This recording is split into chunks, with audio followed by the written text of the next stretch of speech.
നടിയെ ആക്രമിച്ച കേസിൽ പൾസർ സുനി, വിഷ്ണു, വിപിൻ ലാൽ എന്നിവരെ ഒരുമിച്ചിരുത്തി ചോദ്യം ചെയ്യുന്നു. പൾസർ സുനിയുടെ ഹർജി കോടതി തള്ളി. വിവരങ്ങളുമായി സിബി ജോസഫ് ചേരുന്നു. സിബി, ചോദ്യം ചെയ്യൽ നിലവിൽ പൂർത്തിയായിട്ടുണ്ടോ? ഇതിന്റെ ഏറ്റവും പുതിയ ഡെവലപ്മെന്റ് എന്താണ്? അരുൺ, നടിയെ ആക്രമിച്ച കേസുമായി ബന്ധപ്പെട്ട് ഇപ്പോഴും ചോദ്യം ചെയ്യൽ തുടരുകയാണ്. ഇൻഫോർ പാർക്ക് പോലീസ് സ്റ്റേഷനിലാണ് പൾസർ സുനിയെയും അതോടൊപ്പം തന്നെ സഹോദരനായ വിഷ്ണുവിനെയും ഈ കാക്കാട് ജയിലിൽ വെച്ച് പൾസർ സുനിക്ക് കത്ത് എഴുതി നൽകിയ ബിപിൻ, ഇങ്ങനെ മൂന്നുപേരെയും ഒരുമിച്ചിട്ട് ചോദ്യം ചെയ്യുന്നത്. എന്നാലും ഇന്ന് രാവിലെയാണ്, ഇന്ന് ഉച്ചയോടെയാണ് കാക്കാട് മജിസ്ട്രേറ്റ് കോടതി ബിപിൻ ലാലിനെയും വിഷ്ണുവിനെയും പോലീസിന്റെ ആവശ്യപ്രകാരം 3 ദിവസത്തേക്ക് കസ്റ്റഡിയിൽ വിട്ടത്. പൾസർ സുനി കഴിഞ്ഞ 2 ദിവസമായി പോലീസ് കസ്റ്റഡിയിലാണ്. ഇനി 3 ദിവസം കൂടി കസ്റ്റഡിയിൽ പൾസർ സുനി ഉണ്ടാവും. എന്തായാലും ഈ കേസുമായി ബന്ധപ്പെട്ടുകൊണ്ട് കാക്കാട് ജയിലിൽ ഫോൺ ഉപയോഗിച്ചു എന്ന് കണ്ടെത്തിയ സാഹചര്യത്തിലാണ് ഈ ഫോൺ വിളിയുമായി ബന്ധപ്പെട്ട കൂടുതൽ കാര്യങ്ങൾ ചോദിച്ചറിയാണ് അവരെ കസ്റ്റഡിയിൽ വിട്ടത്. ഇപ്പോഴും ചോദ്യം ചെയ്യൽ തുടർന്നുകൊണ്ടിരിക്കുകയാണ്.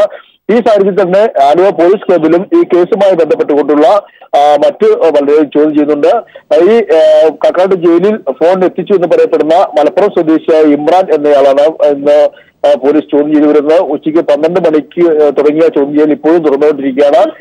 ഇയാൾ മലപ്പുറം സ്വദേശിയായാലും പുക്കാട്ടുകുടിയാണ് ഇയാൾ വർഷങ്ങളായി കഴിയുന്നത്. ഈ കോയമ്പത്തൂരിൽ മോഷണം പോയ മൊബൈൽ 500 രൂപയ്ക്ക് മൊബൈലും സിമ്മും ഇയാൾ വാങ്ങുകയും പിന്നീട് കൊച്ചിയിലെത്തി വിഷ്ണുവിന് നൽകി. വിഷ്ണു അത് മഹേഷ് എന്ന കൂട്ടുകാർ സുഹൃത്ത് വഴി ഈ ജയിലിൽ എത്തിച്ചു എന്നാണ് പോലീസ് പറയുന്നത്. ഈ ഫോൺ വഴിയാണ് പൾസർ സുനി നാദിർ ഷെയും ദിലീപിന്റെ മാനേജർ അപ്പുണ്ണിയെയും വിളിച്ചത്. ഈ കാര്യം പോലീസ് സ്ഥിരീകരിച്ചിട്ടുണ്ട്. ഇത് സംബന്ധിച്ചാണ് ചോദ്യങ്ങൾ തുടർന്നുകൊണ്ടിരിക്കുന്നത്. എന്തായാലും ഇപ്പോഴും ചോദ്യം ചെയ്യൽ തുടർന്നുകൊണ്ടിരിക്കുകയാണ്. അരുൺ, സിബി ജോസഫ് കൊച്ചിയിൽ നിന്ന് വിവരങ്ങൾ നൽകിയത്. നടിയെ ആക്രമിച്ച കേസുമായി ബന്ധപ്പെട്ട് നടിയും ദിലീപുമായി ബന്ധമുള്ളവരിൽ നിന്നെല്ലാം മൊഴിയെടുത്ത അന്വേഷണ സംഘം. ഇതിന്റെ ഭാഗമായാണ് മഞ്ജു വാര്യരിൽ നിന്നും കഴിഞ്ഞ ദിവസം അന്വേഷണ സംഘം വിവരങ്ങൾ ചോദിച്ചറിഞ്ഞത്. ഇതിനിടെ തന്റെ കസ്റ്റഡി അവസാനിപ്പിക്കണമെന്ന പൾസർ സുനിയുടെ അപേക്ഷ കോടതി തള്ളി. കൂട്ടുപ്രതികളായ വിഷ്ണു, വിപിൻ ലാൽ എന്നിവരെ 3 ദിവസത്തേക്ക് പോലീസ് കസ്റ്റഡിയിൽ വിട്ടു. ഗൂഢാലോചന സംബന്ധിച്ച് പരസ്പര വിരുദ്ധമായാണ് ഇരുവരും പ്രതികരിച്ചത്. ജയിലിലെ ഫോൺ വിളിയുമായി ബന്ധപ്പെട്ട കേസിൽ കോടതിയിൽ ഹാജരാക്കിയപ്പോഴാണ് പൾസറിന്റെ സഹതടവുകാരായിരുന്ന വിഷ്ണുവും വിപിൻലാലും ഗൂഢാലോചന സമരവിരുദ്ധമായി പ്രതികരിച്ചത്. സംഭവത്തിനു പിന്നിൽ ഗൂഢാലോചനയുണ്ടെന്ന് മാധ്യമങ്ങളുടെ ചോദ്യത്തിന് മറുപടിയായി വിഷ്ണു പറഞ്ഞു. ദിലീപിന് പങ്കുണ്ടോ എന്ന് ചോദിച്ചപ്പോൾ അറിയില്ലെന്നായിരുന്നു മറുപടി. പൾസർ സുനി പറഞ്ഞതെല്ലാം ശരിയാണെന്നും വിഷ്ണു പറഞ്ഞു. എന്നാൽ കൂട്ടുപ്രതിയായി വിപിൻലാൽ ദിലീപിന് സംഭവത്തിൽ പങ്കില്ലെന്ന് ഉറപ്പിച്ചു പറഞ്ഞു. തന്നെ ഭീഷണിപ്പെടുത്തിയാണ് ദിലീപിന് കത്തെഴുതിച്ചതെന്നും വിപിൻലാൽ പറഞ്ഞു. പൾസറും ജയിലധികൃതരും ചേർന്നാണ് ഭീഷണിപ്പെടുത്തിയത്. സ്രാവുകൾക്കൊപ്പം നീന്തുമ്പോൾ ഇങ്ങനെയൊക്കെ സംഭവിക്കുമെന്നും വിപിൻലാൽ പറഞ്ഞു. ഇതിനിടെ ഇരുവരെയും 3 ദിവസത്തേക്ക് കോടതി പോലീസ് കസ്റ്റഡിയിൽ വിട്ടു. തന്റെ കസ്റ്റഡി അവസാനിപ്പിക്കണമെന്ന പൾസർ സുനിയുടെ ഹർജി കോടതി തള്ളി. പോലീസ് മർദ്ദിച്ചു എന്നാരോപിച്ചായിരുന്നു പൾസർ കോടതിയെ സമീപിച്ചത്. അഭിഭാഷകനോട് സംസാരിക്കണമെന്ന പൾസർ സുനിയുടെ ആവശ്യവും കോടതി നിരാകരിച്ചു. ഇതിനിടെ കേസുമായി ബന്ധപ്പെട്ട് സിനിമാ മേഖലയിലുള്ള കൂടുതൽ പേരിൽ നിന്ന് മൊഴിയെടുക്കാൻ പോലീസ് തീരുമാനിച്ചു. നടിയുമായോ ദിലീപ് നാദിർ ഷാ കൂട്ടുകെട്ടുമായോ സൗഹൃദമുള്ളവരിൽ നിന്നെല്ലാം വിവരങ്ങൾ ചോദിച്ചറിയാനാണ് അന്വേഷണ സംഘത്തിന്റെ തീരുമാനം. കേസുമായോ ഗൂഢാലോചനയുമായോ ഒരു പങ്കുമില്ലാത്തവരിൽ നിന്നും വിവരങ്ങൾ ചോദിച്ചറിയും. ഇതിന്റെ ഭാഗമായാണ് മഞ്ജു വാര്യരിൽ നിന്നും കഴിഞ്ഞ ദിവസം അന്വേഷണ സംഘം മൊഴി രേഖപ്പെടുത്തിയത്. വരും ദിവസങ്ങളിൽ സിനിമാ മേഖലയിലെ പ്രമുഖരിൽ നിന്നടക്കം മൊഴി രേഖപ്പെടുത്താനാണ് അന്വേഷണ സംഘത്തിന്റെ തീരുമാനം. News bureau, Kochi. നടിയെ ആക്രമിച്ച കേസിൽ സർക്കാരിന്റേത് നിഷ്പക്ഷ നിലപാടായിരുന്നുവെന്ന് മുൻ DGP സെൻകുമാർ. ആരെയും രക്ഷിക്കാനോ ശിക്ഷിക്കാനോ സർക്കാർ ശ്രമിച്ചിട്ടില്ല. അന്വേഷണത്തിൽ സർക്കാർ ഇടപെട്ടിരുന്നില്ല എന്നും സെൻകുമാർ കൊച്ചിയിൽ പറഞ്ഞു. എനിക്കറിയുന്നിടത്തോളം കാര്യം സർക്കാർ ഇതിൽ അഡ്വൈസായിട്ട് യാതൊരു ഇടപെടലും നടത്തിയിട്ടില്ല. സത്യം കണ്ടെത്തണമെന്നാണ്. കാരണം നിങ്ങൾക്കറിയാം, ഈ സർക്കാരിനെ പ്രത്യേകിച്ച് സംരക്ഷിക്കേണ്ട യാതൊരു ഉത്തരവാദിത്വം എനിക്കില്ല. അപ്പോൾ അതുകൊണ്ട് ഞാൻ മനസ്സിലാക്കിയ കാര്യം പറയുന്നത്, സർക്കാർ ഇതിൽ സത്യം കണ്ടെത്തണമെന്ന് മാത്രമാണ് നിർദ്ദേശം കൊടുത്തിട്ടുള്ളതായിട്ടും അതിന് വിരുദ്ധമായിട്ട് യാതൊരു ഡയറക്ഷനും ഒരാൾക്കും പോയിട്ടുള്ളതായിട്ടും എനിക്കറിവില്ല. നടിയെ ആക്രമിച്ച കേസിൽ അന്വേഷണം ശരിയായ ദിശയിലാണ് എന്ന് DGP ലോക്നാഥ് ബെഹ്റ. അന്വേഷണത്തിന് മേൽനോട്ട ചുമതല വഹിക്കുന്ന B സന്ധ്യയെ DGP പ്രശംസിച്ചു. അതേസമയം ദിലീപിന് താൻ ക്ലീൻ ചിറ്റ് നൽകിയിട്ടില്ല എന്ന് മുൻ DGP സെൻകുമാർ വ്യക്തമാക്കി. തെളിവ് കിട്ടിയതിന് ശേഷം മാത്രം ദിലീപിനെ ചോദ്യം ചെയ്താൽ മതിയായിരുന്നുവെന്നും സെൻകുമാർ പറഞ്ഞു. നടി ആക്രമിക്കപ്പെട്ട കേസിൽ ADGP B സന്ധ്യയുടെ അന്വേഷണത്തെ TP സെൻകുമാർ പരസ്യമായി വിമർശിച്ചിരുന്നു. കേസിൽ തെളിവില്ല, B സന്ധ്യയുടെ പബ്ലിസിറ്റി സ്റ്റണ്ടാണ് കേസിൽ നടക്കുന്നതെന്നായിരുന്നു ഒരു വാരികയ്ക്ക് നൽകിയ അഭിമുഖത്തിൽ കഴിഞ്ഞ ദിവസം വിമർശിച്ചത്. ഈ വിമർശനങ്ങൾ പാടെ തള്ളിക്കൊണ്ടാണ് DGP ലോക്നാഥ് ബെഹ്റയുടെ കത്ത്. സെൻകുമാറിന്റേത് വ്യക്തിപരമായ വിലയിരുത്തലാണ്, അതിനോട് യോജിപ്പില്ല. അന്വേഷണ ഉദ്യോഗസ്ഥരാരും ഏകോപനമില്ലെന്ന് പരാതി പറഞ്ഞിട്ടില്ല. ഈ സാഹചര്യത്തിൽ വിമർശനങ്ങൾ മുഖവിലക്കെടുക്കാതെ മുന്നോട്ടു പോകാനാണ് ബി സന്ധ്യയ്ക്ക് നൽകിയ കത്തിൽ DGP നിർദ്ദേശിക്കുന്നത്. സെൻകുമാറിന്റെ വിമർശനങ്ങൾക്കെതിരെ നേരത്തെ ബി സന്ധ്യ DGPക്ക് പരാതി നൽകിയിരുന്നു. പരാതി കത്തും അന്വേഷണ നടപടികളും പരിശോധിച്ചാണ് DGPയുടെ മറുപടി. അതേസമയം കേസിൽ സംശയവും തെളിവും രണ്ടാണെന്ന് സെൻകുമാർ പ്രതികരിച്ചു. ദിലീപിന് ക്ലീൻ ചിറ്റ് നൽകിയല്ല അഭിമുഖത്തിൽ സംസാരിച്ചത്. ഒരു പർട്ടിക്കുലർ സമയത്ത് ഒരാളെ പ്രതിയാക്കുന്നതിനുള്ള തെളിവുകൾ ഉണ്ടായിരുന്നില്ല, സംശയങ്ങൾ ഉണ്ടായിരുന്നിരിക്കാം. സംശയങ്ങൾ തെളിവുകൾക്ക് ബദലാകില്ല. എന്നെ ഒരു ഇൻവെസ്റ്റിഗേഷനിൽ ഞാൻ ആർക്കെങ്കിലും ക്ലീൻ ചിറ്റ് കൊടുക്കാറോ മുഴുവൻ എവിഡൻസും വരുന്നവരെ, അതുപോലെ ഒരാൾ പ്രതിയല്ല എന്നൊന്നും പറയാറില്ല. സെൻകുമാർ പറഞ്ഞ വിവരങ്ങൾ മാത്രമാണ് നൽകിയതെന്ന് അഭിമുഖം പ്രസിദ്ധീകരിച്ച സമകാലിക മലയാളവും വിശദീകരിച്ചു. മറിച്ചുള്ള സെൻകുമാറിന്റെ പരാമർശങ്ങൾ വസ്തുതാവിരുദ്ധമാണെന്നും വാരിക വിശദീകരിക്കുന്നു. News bureau, Thiruvananthapuram, Kochi. കൊച്ചിയിൽ ആക്രമിക്കപ്പെട്ട നടിയെ അപകീർത്തിപ്പെടുത്തിയ പരാതിയിൽ സംസ്ഥാന വനിതാ കമ്മീഷൻ കേസെടുത്തു.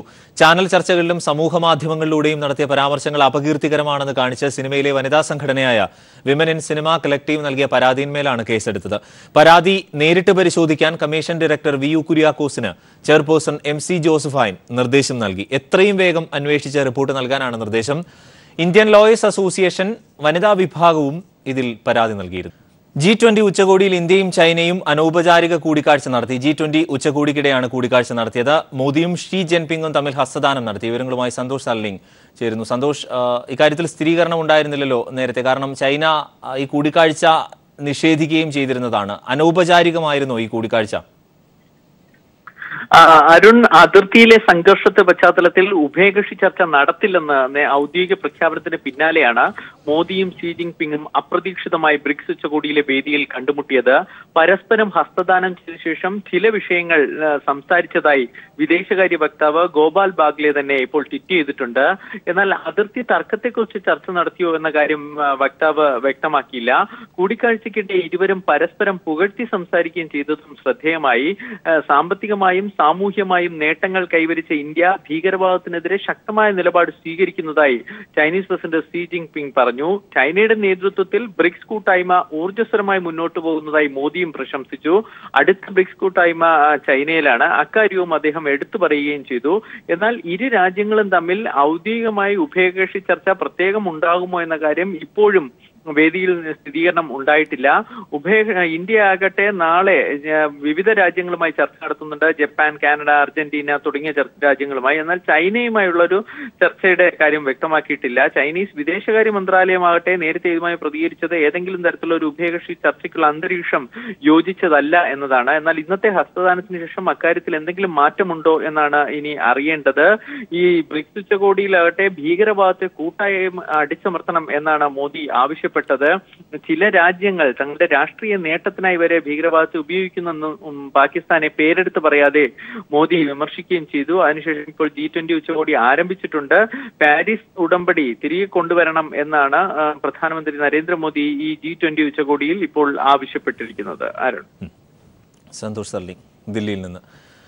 GST നടപ്പാക്കിയത് മൂലമുള്ള വിലക്കയറ്റം പിടിച്ചു നിർത്താൻ വിപണി ഇടപെടലുമായി സംസ്ഥാന സർക്കാർ. സപ്ലൈകോയിൽ വിൽക്കുന്ന 52 ഇനം അവശ്യ സാധനങ്ങൾക്ക് സർക്കാർ വില കുറച്ചു.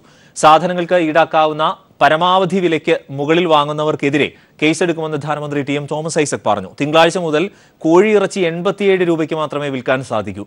GSTയുടെ മറവിൽ കൊള്ളലാഭം ഈടാക്കുന്നവർക്കെതിരെ ശക്തമായ നടപടിയെടുക്കുമെന്നും ധനമന്ത്രി പറഞ്ഞു. GST നടപ്പാക്കിയതിന് പിന്നാലെ വൻ വിലക്കയറ്റം സംജാതമായ സാഹചര്യത്തിലാണ് സംസ്ഥാന സർക്കാരിന്റെ വിപണി ഇടപെടൽ. സപ്ലൈകോയിൽ വിൽക്കുന്ന അരി, സോപ്പ്, മാവ് തുടങ്ങി 52 ഇനം അവശ്യ സാധനങ്ങൾക്കാണ് സർക്കാർ വില കുറച്ചത്. സംസ്ഥാനത്ത് സാധനങ്ങൾക്ക് ഈടാക്കാവുന്ന പരമാവധി വിലയ്ക്ക് മുകളിൽ വാങ്ങുന്നവർക്കെതിരെ കേസെടുക്കുമെന്ന് ധനമന്ത്രി ഡോക്ടർ TM തോമസ് ഐസക് പറഞ്ഞു. ആരെങ്കിലും അത്തരത്തിൽ MRP വിലയിൽ വർധന വരുത്തുന്നുണ്ടെങ്കിൽ അത് നിയമവിരുദ്ധമാണ്. അത് MRP വിലയേക്കാൾ കൂടുതൽ വിലയ്ക്ക് വിൽക്കുന്നതാണെങ്കിൽ ഒരു സംശയം വേണ്ട, കേസെടുക്കും. ഒരു സമ്മർദ്ദത്തിന് മുഴങ്ങാൻ തയ്യാറില്ല. നിയമം നടപ്പാക്കുക തന്നെ ചെയ്യും. തിങ്കളാഴ്ച മുതൽ കോഴിയിറച്ചിയുടെ വില 87 രൂപയായിരിക്കും. ഇതിൽ കൂടിയ നിരക്ക് വാങ്ങുന്നവർക്കെതിരെ നിയമ നടപടിയെടുക്കും.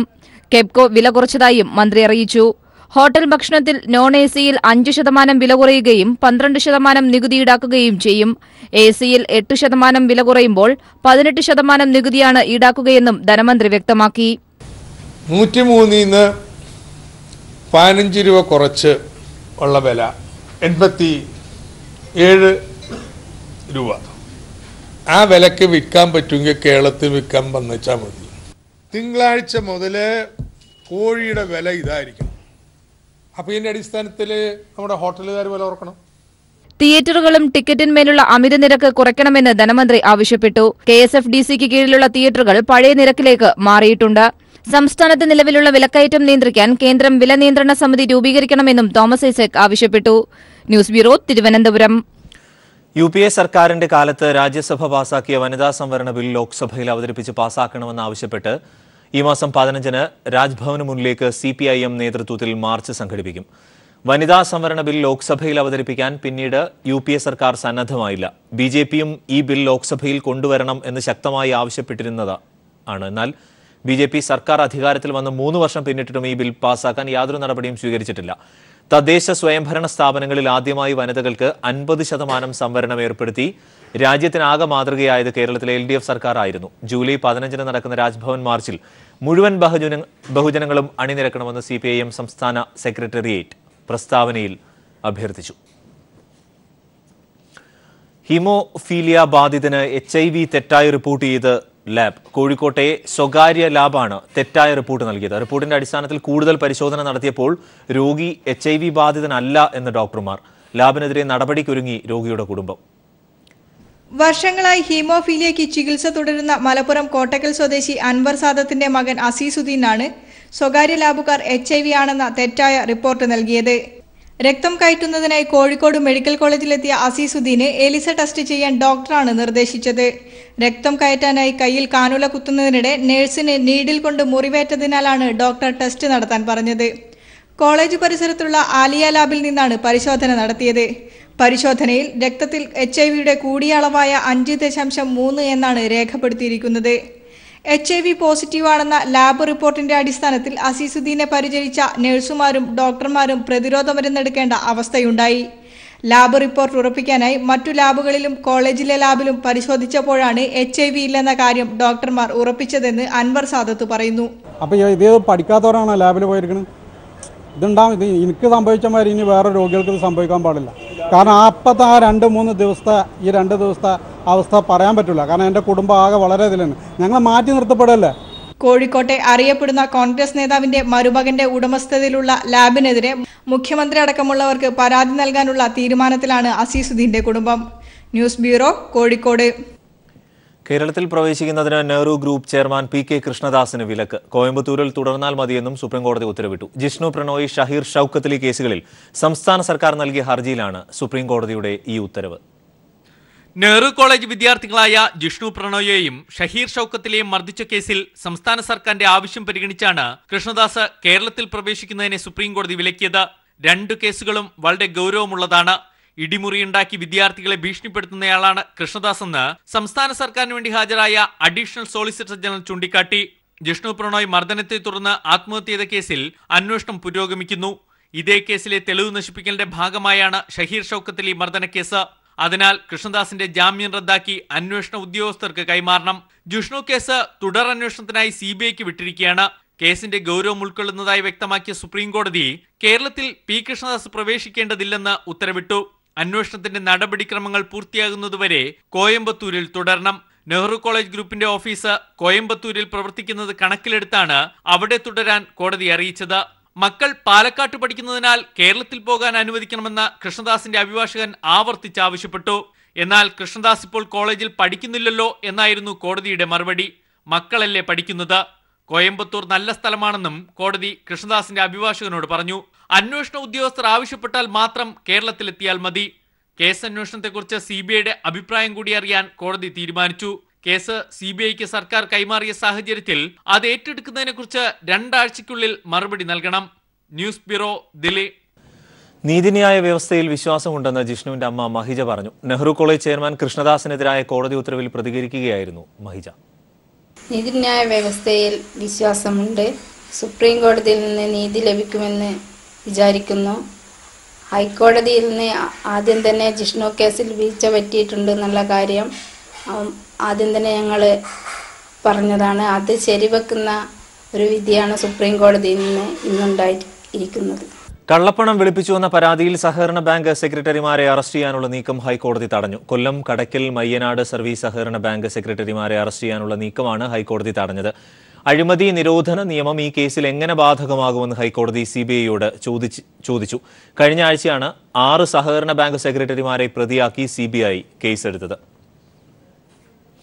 ജസ്റ്റിസുമാരെയും ഗവർണർമാരെയും വിവരാവകാശ നിയമത്തിന് കീഴിൽ കൊണ്ടുവരണം എന്ന് സുപ്രീംകോടതി. ജനങ്ങൾക്ക് മുന്നിൽ ഒന്നും ഒളിച്ചുവെക്കേണ്ടെന്നും സുപ്രീംകോടതി ചൂണ്ടിക്കാട്ടി.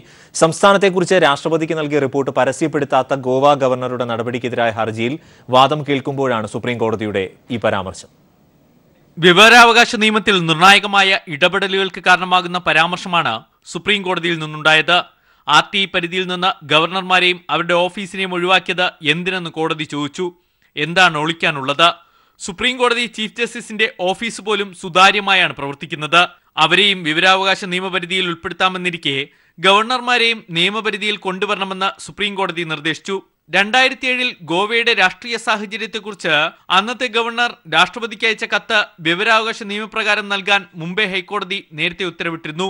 ഇതിനെതിരെ സമർപ്പിച്ച ഹർജിയിലാണ് ജസ്റ്റിസുമാരായ അരുൺ മിശ്ര, അമിതാവ് റോയ് എന്നിവരടങ്ങിയ ബെഞ്ചിന്റെ നിർദ്ദേശം. News bureau, Delhi. സ്വാശ്രയ കോളേജുകളിലെ ഫീസ് നിർണയം ചോദ്യം ചെയ്ത മാനേജ്മെന്റുകൾ സമർപ്പിച്ച ഹർജികൾ ഹൈക്കോടതി ഫയലിൽ സ്വീകരിച്ചു. കേസിൽ കോടതി സർക്കാരിന്റെ വിശദീകരണം തേടി. ഫീസ് ഘടന നിർണ്ണയിക്കാൻ പ്രവേശന മേൽനോട്ട സമിതിക്ക് അധികാരം നൽകി ഓർഡിനൻസ് പുറപ്പെടുവിച്ചതായി സർക്കാർ കോടതിയെ അറിയിച്ചു. ഓർഡിനൻസിന്റെ വിശദാംശങ്ങൾ സമർപ്പിക്കാൻ കോടതി സർക്കാരിന് നിർദ്ദേശം നൽകിയിട്ടുണ്ട്.